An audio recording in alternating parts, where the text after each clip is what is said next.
শম্ভু মুনির দুই পুত্র, প্রিয়ব্রত ও উত্তানপাদ। উত্তানপাদের সুনীতি ও সুরুচি নামে দুই পত্নী ছিলেন। সুনীতির গর্ভে ধ্রুব এবং সুরুচির গর্ভে উত্তম জন্মগ্রহণ করেন। রাজা সুরুচির প্রতি অত্যন্ত আসক্তি হয়ে উঠেছিলেন, সুনীতিকে ভালোবাসতেন না। একদিন তিনি উত্তমকে কোলে নিয়ে সিংহাসনে বসে আছেন, সুরুচিও নিকটে ছিলেন। এমন সময় পঞ্চম বর্ষীয় বালক ধ্রুব উপস্থিত হয়ে পিতার কোলে উঠবার জন্য উৎসুক হলেন। রাজা সুরুচির সাক্ষাতে ধ্রুবকে কোলে নিতে ও আদর করতে সমর্থ হলেন না। পিতার অনাদর দেখে ধ্রুব অভিমানে কাঁদতে লাগলেন। তখন সুরুচি গর্ব ভরে তাকে তিরস্কার করে বললেন, ধ্রুব, তুমি কি জানো না যে তুমি সুনীতির গর্ভে জন্মেছ? আমার গর্ভে যখন জন্মগ্রহণ করনি তখন তুমি এই আসনে বসবার অধিকারী নও। যদি তুমি এই রাজ আসনে বসতে অভিলাষী হও তবে তপস্যা দ্বারা পরম পুরুষ শ্রীহরিকে প্রীত করে তাঁর কৃপায় আমার গর্ভে জন্মগ্রহণ করো। ধ্রুব পিতার সম্মুখে বিমাতার এই দুর্বাক্য শ্রবণ করে এবং পিতাকে নিরুত্তর দেখে দণ্ডাহত ভুজঙ্গের ন্যায় ক্রোধে দীর্ঘ নিঃশ্বাস ফেলতে ফেলতে রোদনরত হয়ে মাতার নিকটে উপস্থিত হল। সুনীতি পুত্রের সেই অবস্থা দেখে এবং সকল কথা শুনে অধীর হয়ে রোদন ও বিলাপ করলেন। শেষে পুত্রকে শান্ত করবার জন্য বললেন, বৎস, পরের উপর ক্রোধ করো না। লোকে আপন আপন কর্মের ফল ভোগ করে থাকে। সুরুচি সত্য কথাই বলেছেন। আমি এমনই দুর্ভাগা যে রাজা আমাকে ভার্যা বলে পরিচয় দিতেও লজ্জিত হন। অতএব তুমি যখন আমার গর্ভে জন্মেছ তখন তোমার রাজাসন লাভ করার অধিকার নাহি পুত্র। তোমার বিমাতা তোমাকে যা বলেছেন এখন তুমি তাই করো। যদি তুমি উত্তম আসন লাভ করতে অভিলাষী হয়ে থাকো তবে শ্রীহরির পাদপদ্ম আরাধনা করো। তাঁর পাদপদ্ম আরাধনা করেই ব্রহ্মা সর্বলোক পূজিত ব্রহ্মপদ প্রাপ্ত হয়েছেন এবং তোমার পিতামহ মনুও অন্যের সুদুর্লভ পার্থিব সুখ ও মুক্তি লাভ করেছেন। অতএব বৎস, তুমিও সেই ভক্তবৎসল ভগবানকে একাগ্র মনে ভজনা করো। সেই পদ্ম পলাশ লোচন হরি ভিন্ন তোমার দুঃখহারি আর কাউকেই আমি দেখতে পাচ্ছি না। ধ্রুব জননীর এই কথা শুনে ধৈর্য অবলম্বন দ্বারা দুঃখ বেগ প্রশমিত করে তৎক্ষণাৎ গৃহ হতে নির্গত হলেন। ইত্যবৎসরে দেবর্ষি নারদ এসে সস্নেহ বচনে ধ্রুবকে বললেন, বৎস, তুমি বালক, এখন তুমি ক্রীড়াতেই রত আছো। তোমার আবার মান অপমান কি? যাদের মান অপমান বোধ হয়েছে তাদেরও অসন্তোষের কারণ কিছু নেই, কারণ সকলেই নিজ নিজ কর্মফল ভোগ করে থাকে। অতএব আপন কর্মফলে লোকে যখন কিছু প্রাপ্ত হয় তাতেই তার সন্তুষ্ট থাকা উচিত। তোমার মাতা তোমাকে যে পুরুষের আরাধনা করতে উপদেশ দিয়েছেন তাকে সহজে পাওয়া যায় না। মুনিরা বহু জন্ম তপস্যা করেও তাকে লাভ করতে পারেন না। তুমি বালক হয়ে কিরূপে তাকে লাভ করবে?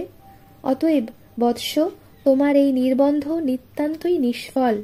যখন সময় উপস্থিত হবে তখন তার আরাধনায় প্রবৃত্ত হয়েও। এখন এই কার্য হতে বিরত হও। ধ্রুব বললেন, ভগবান, আপনি দয়া করে আমাকে দর্শন দিয়ে যে সকল উপদেশ প্রদান করলেন তা আমি গ্রহণ করতে পারছি না। বিমাতার দুর্বাক্য বাণী আমার হৃদয় জর্জর হয়েছে। অতএব প্রভু, যাতে আমি সর্বোৎকৃষ্ট স্থান লাভে অধিকারী হতে পারি, এখনই দয়া করে আমাকে সেই উপদেশ প্রদান করুন। তখন নারদ বললেন, বৎস, তোমার মাতা তোমাকে যে উপায় বলে দিয়েছেন তুমি তাই করো।